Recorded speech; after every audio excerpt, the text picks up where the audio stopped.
purpose of this video is to introduce TruePlanning 2012 SR1.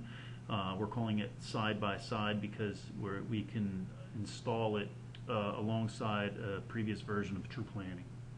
What you see on the screen is both versions of TruePlanning. They're open side by side. I'm able to work with projects, open projects, do estimates in both versions simultaneously while they're both open, while comparing numbers, comparing estimates.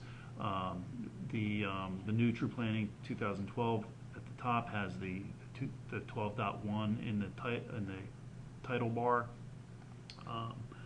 When you install, you'll see an icon on your desktop with the 12.1, and you'll also have the shortcut to the old TruePlanning, whatever version you had on before. And this supports 2012 along with one other version. You can have 2010, 2010 SR1, or 2009. You can't have 2009 and 2010 on the same machine. We didn't implement that. The side-by-side installation, you'll be getting an email with the download location. There's a zip file in this location everyone should have access to. It's a zip file. You're going to need to bring that down to your local hard drive and extract it.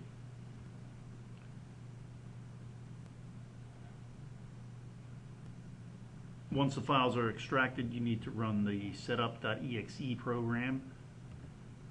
Some of the stuff that we added for this installation was a way to auto install a lot of the prerequisites. So you might encounter this kind of dialog box during your installation, and it may ask you to reboot. Right here, right after this little piece is installed, so you'll get a message: let it reboot and continue on. It's also going to install SQL Server. Just click next, choose SQL Authentication Typical, and click Next.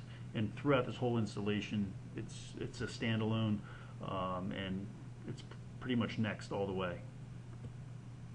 And you will encounter this dialog. This is the process where it installs SQL Server. After the installation is done, make sure you reboot, and also reboot after you uninstall. Whenever you encounter the reboot message, respect it and reboot. As I said before, TruePlanning 2012 can be installed alongside any prior release. All the project data is kept separate and it's independent.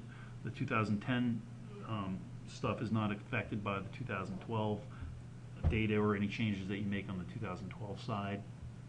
Any projects that you create in this beta version may not be compatible in the final gold release. And projects created in 2012 are not supported in prior releases. You can't export a 2012 file and bring it into 2010. It might work, but it's unpredictable what's going to happen.